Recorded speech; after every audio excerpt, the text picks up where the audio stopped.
decided she didn't like the man after all, and sold the wedding presents to buy a ticket back to England. Thank goodness she dumped the dull fiancé, because it was on that steamship that she had her revolutionary idea to set up the UK's first ever marriage bureau. Richard Curti, 2019. Chapter 1. Somebody had left the gate open. I noticed it because it was one of those single iron gates that had dropped on its hinges, and you could never shut it casually. You had to coax it over hummocks in the gravel path, and I remembered doing this when I went out. I wondered vaguely who had come to call.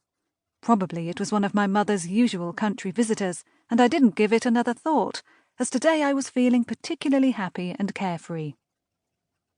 I had been for a walk in the rain, rejoicing secretly while my feet seemed to float over the clogging mud paths, and I wanted to sing stupid songs to the 2 spaniels who were flurrying in and out of the dripping hedges.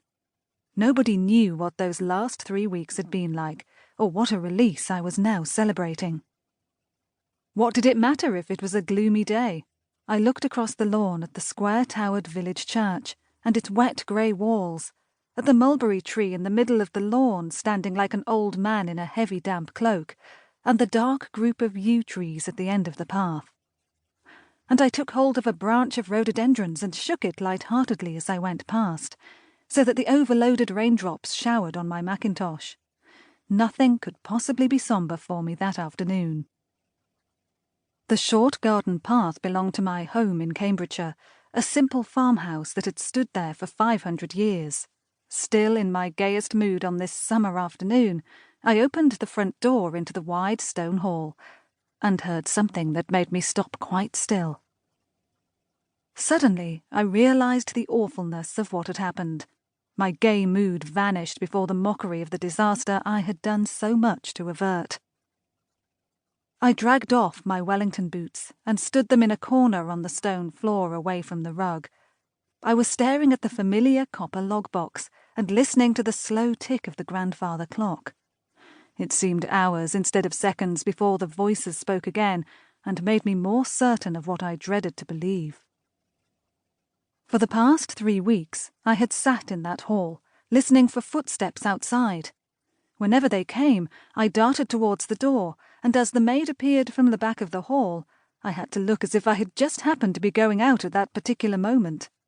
Each time I had somehow manoeuvred my visitor away again and decoyed him out of earshot towards the gate. There was the same vigil on the telephone. For 3 weeks I had never dared to bathe properly, but made a cautious splashing in the bath while I kept my dressing gown near to hand, ready for the headlong rush to reach the telephone before anyone else. Sometimes I was beaten, usually by my schoolboy brother, who so inconveniently was home for the holidays. Mealtimes were an ordeal of anxiety.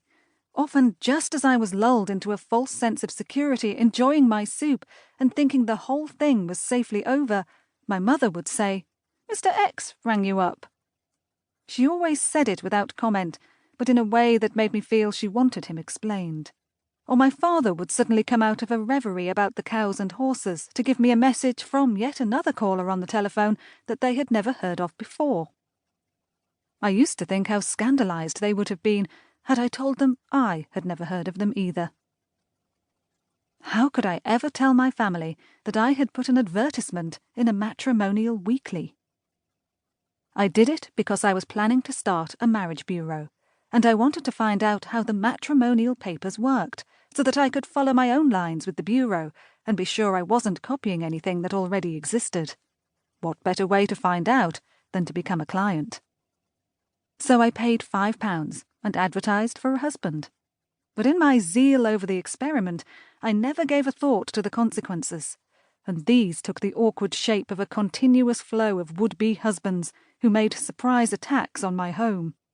Bus drivers, commercial travellers, city clerks, sanitary inspectors and railway men either rang up or arrived unheralded on the doorstep in alarmingly quick succession. Of course, I hadn't told my family about the advertisement because they would be horrified, and I dared not mention the marriage bureau in case they disapproved and tried to frustrate my precious plan. So for those nightmare weeks,